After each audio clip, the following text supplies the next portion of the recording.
Maulana Hasanuddin adalah putra Sunan Gunung Jati yang menjadi raja pertama Kesultanan Banten. Ia naik tahta pada tahun 1552 Masehi dan berkuasa hingga tahun 1570 Masehi. Maulana Hasanuddin adalah putra kedua Sunan Gunung Jati dari istrinya, Nikaunganten, yang merupakan putri Bupati Banten, Prabu Surosoan. Oleh Prabu Surosoan, Maulana Hasanuddin diberi gelar Pangeran Sabacingkin.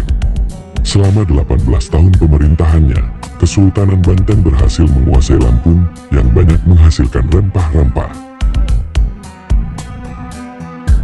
Sebelum periode Islam, Banten telah menjadi kota pelabuhan berpengaruh yang berada di bawah kekuasaan Kerajaan Pajajaran. Sepeninggal Prabu Surosoan, pemerintahan Banten diwariskan kepada putranya yang bernama Pangeran Arya Surajaya atau Prabu Pucuk Kumun. Sesuai wasiat ayahnya, Prabu Pucuk Kumun bertekad memegang teguh ajaran Sunda Wiwitan yang telah mereka yakini secara turun-temurun.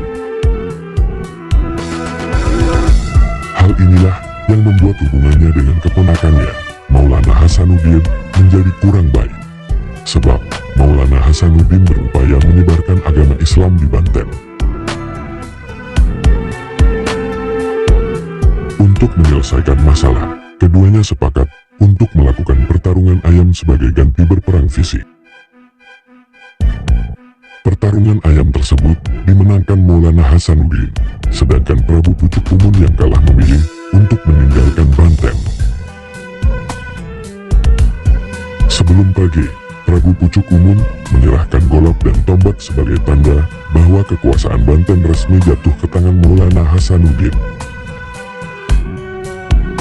Di saat yang sama, Sunan Gunung Jati atau Syarif Hidayatullah berhasil merebut Banten dari Pajajaran yang bersekutu dengan Portugis. Kedatangan Sunan Gunung Jati ke Banten adalah bagian dari misi Sultan Trenggono dari Kerajaan Demak untuk mengusir Portugis dari Nusantara. Setelah berhasil menguasai Banten, Sunan Gunung Jati segera mengambil alih pemerintahan, tetapi tidak mengangkat dirinya sebagai raja. Banten, yang awalnya hanya kadipaten, kemudian diubah menjadi kerajaan yang berada di bawah Kesultanan Demak. Dengan begitu, Maulana Hasanuddin resmi menjadi raja pertama Kesultanan Banten. Di bawah pemerintahannya, Kerajaan Banten mengalami perkembangan pesat di berbagai bidang. Kesultanan Banten adalah kerajaan maritim yang mengandalkan perdagangan untuk menopang perekonomian kerajaan. Untuk memudahkan hubungan dagang dengan pesisir Sumatera melalui Selat Sunda, pusat pemerintahannya kemudian dipindahkan dari pedalaman Banten Girang ke pesisir. Di kawasan Teluk Banten, Maulana Hasanuddin membangun 3 institusi penting sebagai motor perubahan kerajaannya. 3 institusi tersebut adalah Masjid sebagai basis kegiatan sosial keagamaan, Keraton Surosoan pusat pemerintahan, dan Pelabuhan sentra ekonomi. Di tangan Sultan Maulana Hasanuddin, Banten dikenal sebagai bandar besar yang menjadi persinggahan utama dan penghubung antara pedagang dari Arab, Parsi, India dan Cina dengan negara-negara di Nusantara. Selain itu, Kesultanan Banten juga menguasai Lampung yang banyak menghasilkan rempah-rempah. Di era Sultan Maulana Hasanuddin pula, Banten dapat melepaskan diri dari Demak pada 1568 meter. Sultan Maulana Hasanuddin wafat pada tahun 1570 dan dimakamkan di Masjid Agung Banten. Ia juga dikenal sebagai Pangeran Surowosan karena telah mendirikan Keraton Surosoan.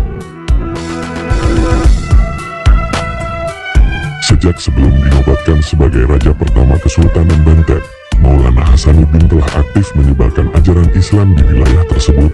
Dalam menjalankan dakwahnya, ia berkeliling dari satu daerah ke daerah lain. Maulana Hasanuddin menggunakan cara-cara yang dikenal oleh masyarakat setempat, seperti menyambung ayam ataupun mengadu kesaktian. Hal ini pula yang membuat pengaruh agama Islam ke dalam kehidupan masyarakat Banten sangat dalam.